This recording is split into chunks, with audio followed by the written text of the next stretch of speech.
Hello and welcome back to another seasonal TBR video. I can't believe I'm filming another one of these already. Feels like only a couple weeks ago I filmed the summer one, but I guess a big contributor to that is obviously the lead up to Christmas. November and December just fly by, and yeah, here we are. Autumn in Australia, specifically in Sydney, isn't ideal for me. I lived in the UK for a few years and I just felt like autumn sat so perfectly in the calendar year. Obviously a big factor of that is October, and picking books for October, so easy, so fun. Whereas now I kind of have to create an autumn pile for now, this like March to May period, and then I'm gonna have a specific pile for October. I've got a few books from my summer TBR that I think will make really good transition books into the next season. I've got a lot of classics. I've got some books that are set on campus, so like at a boarding school or university. I have some books that just include some themes or make me think of some cozy settings or some settings that I kind of associate with coziness. You can obviously see this stack of books, but there is an even bigger stack of books in front of me because I'm just that kind of conflicted. I also found myself, when I was trying to reflect on what I wanted from this season, I really was wanting to lean into sci-fi and fantasy. Growing up, I obviously read the typical series like Twilight, and I'm sure you can work out what other series, and I think maybe the coziness was playing a factor in wanting to read something that was just so outworldly. And because I'm on a book buying ban, I'm trying to only buy a book for every 5 books I read. I had to kind of pull books that were already on my shelf. So I've got a Greek myth book here, another sci-fi book by an author that I've been wanting to read, and I found it at a book fair last year. The first book that I have on my pile is Poor by Daisy Lafarge, I believe. I have actually read this before. Back when I was working in the UK as a bookseller, I got an arc of this and I remember enjoying this, but I don't have any strong feelings about it. But I've been watching Katie James' YouTube videos and she speaks really highly about this book on a few different occasions. So I thought I would buy it again and give it another shot. So we follow Frances, who it says flees to rural France, where she is under the care of this guy called Paul, who is the owner of an eco farm and has this community of people. It's giving cult leader, and in my head he is kind of cult leader, but I could also be remembering wrong. I thought that this would be a good transition book because countryside France was really comforting and warm, but then the character and the presence of Poor kind of makes it a bit eerie. I'm really excited to read this and I'm hoping to love it as much as Katie does. The next book I have is one of my Christmas books, and it is Clarice Lispector's Hour of the Star. I've never read Clarice before, and when I was trying to do some research into what book to start with, this one seems to be her most accessible. I think it was either this one or According to GH or something along the lines of that. But I decided to go for this one because it is super thin. It sits at about 77 pages. So this book follows a guy who lives in Rio. Says that it's set in the slums of Rio, and he becomes fascinated and fixated on this woman who he describes as ugly, underfed, sickly, and unloved. She has no future and no sense of who she is. And I believe he starts writing about her in a way to kind of forge a new future for her, but he realizes that even though she might look miserable on the outside, she's inwardly free. I also want to say that this book is quite philosophical, but that I could be wrong in saying that. If this does have philosophical elements to it, I think it creates that pathway into some big brain books. I think I'm more referring to books that might be set on campus. I think this might be a good way to transition into some more hearty, some more heartiness. I also have a lie with me. This book is translated from the French, so I'm probably gonna pronounce his name wrong. Philippe Besson. It's about this guy who stumbles upon this other guy who looks a lot like his first love, which makes him then reflect upon this love affair that he had back in high school. I put this on my summer TBR because it felt like a book of yearning, a book of romance and love. Maybe not romance, but love. And that's kind of what I crave in spring and summer. But I think because this book is probably going to devastate me and break my heart, I think that's going to lead into my winter books, which I read very heavy books in winter because I've already got seasonal depression, so why not just read sadder books. Next book I've got is The Age of Innocence by Edith Wharton. This book is about a man of society. He becomes engaged to someone that society thinks is very appropriate and is like the perfect match. And then I believe her cousin comes to stay with them, and she's kind of the black sheep of society. She's been divorced, she's been traveling, she's come to stir the pot a bit with how free she is and how different her lifestyle is. And our protagonist is very attracted to her, and he has to start grappling with the decision of, does he want to be accepted with society and continue his engagement with this lovely woman, or does he want to risk it all and potentially be shunned and go after this other woman that he is feeling really drawn to. This to me feels like a bit of a comfort book. I think maybe the period that it is set in makes me think of watching Bridgerton on the couch. The Years by Annie Ernaux. I have not read an Annie Ernaux before. She seems to publish small snippets of her life in books, which I quite like. It's almost like a puzzle to her whole life. And we're just putting the pieces together. It says, The Years is the narrative of the period between 1941 to 2006, told through the lens of memory, impressions, past and present, cultural habits, language, photos, books, songs, radio, television, advertising, and news headlines. Annie Ernaux invents a form that is subjective and impersonal, private and communal, and a new genre. Autumn and winter are normally the months that I like to read memoirs. So I've got another one on here, which is Patti Smith's latest book, Bread of Angels. If you know anything about me, you know I am a big fan of Patti Smith. I don't know if I mentioned, when I'm putting together the books that I want to read, Bread and Angels focuses on Patti Smith's childhood. She's also done something quite similar, Just Kids, which is her most popular book, focuses on her relationship and friendship with photographer Robert Mapplethorne. Then she's got Year of the Monkey, which again focuses on a time period in her life. M-Train's the same. She's kind of done something similar. So this one's about her childhood. When I'm putting together my seasonal picks, because I'm a mood reader, I try to make sure there's a big variety and choice. A short story collection, a memoir, books that differ in topics. My feet are going numb. And yes, that's why I've got two options.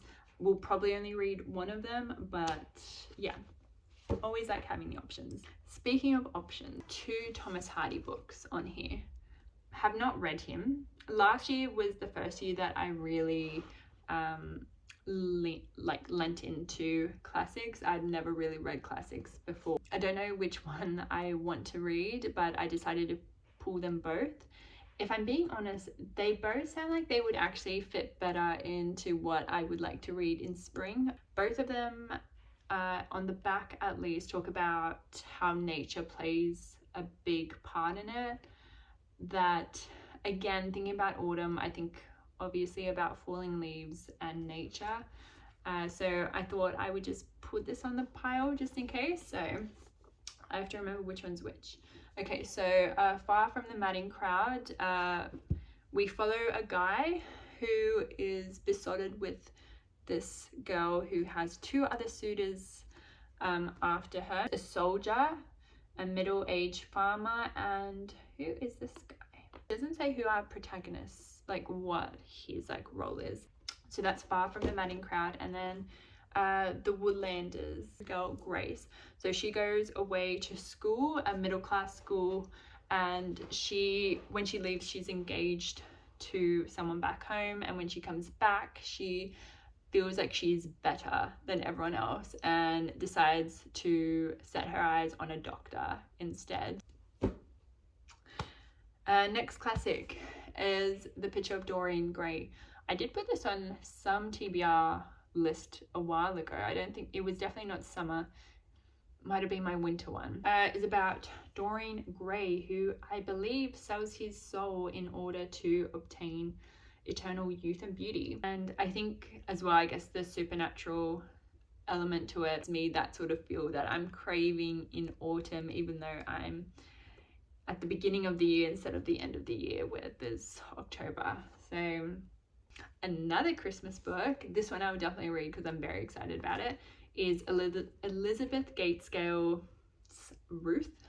I read Lois the Witch, which is part of the Penguin Archives 90th anniversary. I'll put a picture of it up here. Never read Elizabeth before. Really just captivated by her writing, and as soon as I finished that, I looked up what other books she had, and this book was the first one to pop up, and it really intrigued me. I bought it straight away. Well, no, I didn't buy it straight away. I put it straight on my Christmas list, and then my husband bought it for me. So this follows Ruth, gets into a relationship with a gentleman.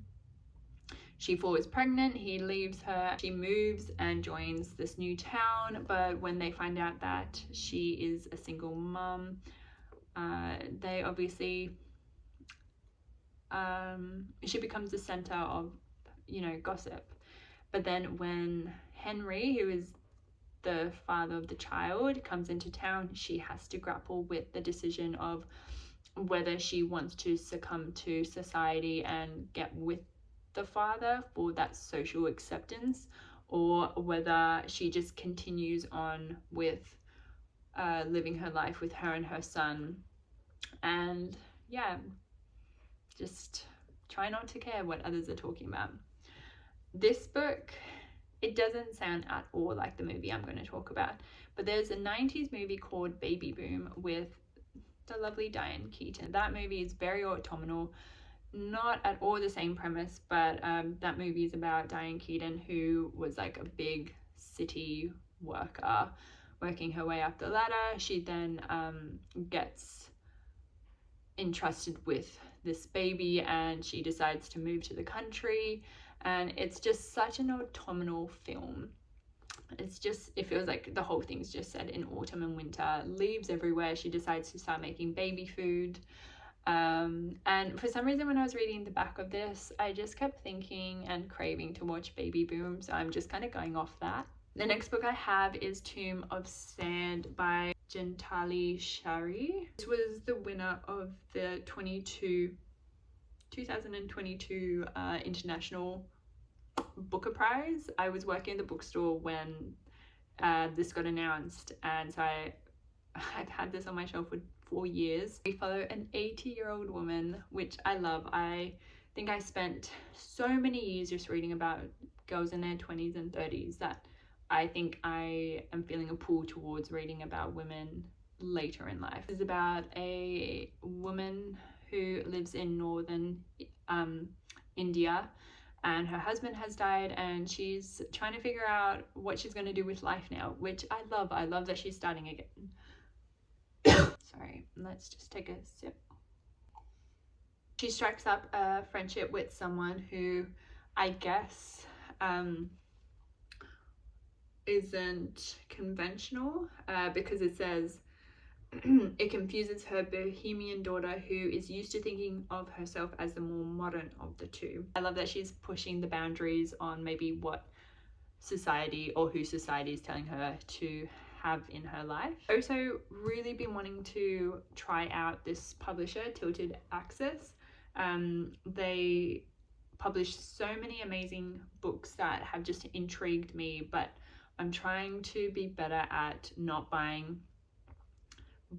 more books before I read the one I've already had. So I've got this one, so I'm not going to buy another book by them until I've read this one, and that goes for authors as well. Next up, I've got Charlotte Bronte's Vilette. Lucy, who set sail from England to find employment in a girls' boarding school. I picked this because it is set in a boarding school and it is a thick book. I think I touched on the fact that I really wanted to lean into like sci-fi fantasy for some reason. I don't have much to pull from. The only two books that I thought fit that description is The Lathe of Heaven by Ursula Le Guin. I've not read any Ursula before. I don't think this is necessarily the one I would have wanted to start with. I think I would have actually wanted to go for, is it Earthsea, the trilogy? That one I remember a friend of mine read and really enjoyed it, but this one was the one there, so that's fine. It is a small book, so follows a guy called George who discovers that his dreams has the ability to alter reality, and so he teams up with a doctor who I guess is trying to help him, but then George is trying to figure out whether the doctor is actually using George's power, George's ability for his own purposes. So it sounds really interesting. It sounds maybe a bit trippy, which could be really interesting. Susanna Clarke's Piranesi. I've got this beautiful edition that I found at a knock shop. How beautiful is that? And then the inside is all these shells. This will be my second ever Greek myth book. I've only read Circe by Madeline Miller, which I think I talked about in my summer recommendation. This book seems to be about Piranesi who is stuck in a labyrinth. I'm sorry, that's all I'm gonna give you. I hope I also love it as much as everyone else loves it. So I've got Joan Didion's The White Album and Ellena Savage's Blueberries. Blueberries follows Ellena Savage's experience with essay. I don't know what I can and can't say to, but oh my gosh, the first essay was just, it just gripped me. The writing is spectacular, and I already know this is going to be a favorite, but yeah, I just at the time as a January read just felt a bit too heavy for me. And then Joan Didion follows the aftermath of the 1960s, examining through the lens of her own spiritual confusion, key events, figures and trends of an era, including Charles Manson, the Black Panthers, and the advent of the shopping mall. Joan Didion helped to define mass culture as we now understand it. I own quite a lot of Joan Didion's books, but I've been very slow at getting through her body of work. So this was the one that was piquing my interest. So that's my reasoning. I know I don't need to give a reason, but yeah. I've then got On Earth We're Briefly Gorgeous by Vuong. It is about a son and a mother. The mother cannot read and he writes letters to her to talk about his life and feelings, I believe. This is meant to be devastating and beautiful. In autumn, this might be the perfect balance of beautiful and sadness that I'm craving for this transition season. And I've got Sorrow and Bliss by Meg Mason. I have actually read this already and I felt very lukewarm about it. I'm not sure if maybe it was the wrong time that I read it. And they've just announced Meg Mason's latest book that's going to be published soon. So I'm also wanting to read this in anticipation. She also has another book called You'd Be Mother, which I have on my e-reader, which maybe I should read that instead. No, it's fine. Anyways, this is about a woman. She's married, she doesn't want kids, but I think then over the years that starts to change, those conversations starts to happen, but in the background something is wrong with her body, and they never actually quite say what the diagnosis is. They always just refer to it very vaguely, like it's never actually explicitly talked about. But yeah, there's a lot of like mental health stuff from my memory. Really just, I want to give this another shot. Set in London and Oxford, it is sad and funny. Oxford is my favourite place in the UK. I lived in Birmingham, which was about an hour's train ride away, and that was always my go-to for my birthday or whenever like I wanted to go somewhere within the UK. It was always to Oxford. So yeah, Oxford has a big part of my heart. I just do a fast to make it Kincaid's Annie John. I feel like this was having such a big resurgence, and I just so happened to find a secondhand copy of it, so I picked it up. This is a coming of age story for a young girl. Then I've got Rachel Cusk's Saving Agnes. I really love this movie called My Salinger Year, or it could be My Year with Salinger. It's got two different titles depending on what country you're in, which has Margaret Qualley in it, about this girl who works in the publishing house that represented J.D. Salinger, and it talks a lot about The Catcher in the Rye, but there's also a time where the protagonist is in conversation with Rachel Cusk, and she has just read Saving Agnes, so they talk about this book in the film, and so I bought it straight away, and I've just never had a chance to read it. And I again own so many Rachel Cusk books, but I've never actually I've only read outline, so I'm trying to make my way through, and for some reason this was giving me like cozy autumnal vibes. I'm trying to speed through this. So anyway, I then have Indelicacy, about this woman who works in a museum cleaning artwork, and she marries a rich man, and she inherits obviously his house, his social status, and then she has nothing to do, and I think she starts maybe go a bit strange. At once a ghost story without a ghost, a fable without a moral, and an exploration of the barriers faced by women in both life and literature. I got Motherhood by Sheila Heti because I've not yet read it, and I don't know why. This is fiction, but I think it's kind of auto fiction. It's about a woman who has reached the age of life where everyone's starting to question whether she wants to be a mother, why is she not a mother yet, and so our protagonist, I think, has to start working out whether she wants to be a mother, and really just like that internal dialogue and battles you have. I think this is also going to be an absolute favorite of mine, which is probably why I've been putting it off. Black Swans by Eve Babette. I'm about to finish. I'm 20 pages away from finishing LA Woman by Eve Babette, and this is a collection of short stories. Eve Babette is the it girl for LA and Hollywood. Decades of dreams, drinks, and glimpses of a changing world. And that just made me think that this might be a good autumn book. I think, yeah, the glamour of Hollywood makes me think of like kind of coziness, kind of like old Hollywood feels. But then because she's talking about the changing of worlds, it makes me think of the transition. I've then got Little Women by Louisa May Alcott. I have read this. This to me is normally a winter book, or a book that you read on Christmas because it begins on Christmas Day. But the coziness and the love of the sisterhood, I think it's just going to be a comfort book for me if I don't know what I feel like reading. If I don't read it in autumn, I will be taking this into my winter TBR and reading it then. I then have Daisy Johnson's Sisters. This seems to be a bit of an eerie story between two sisters and their mother. And I've got a Barbara Commons book called The Juniper Tree. I own two Barbara books. I've got this one and Our Spoons Come From Woolworths, and they both kind of sounded somewhat similar, but this book I was a little bit more intrigued by.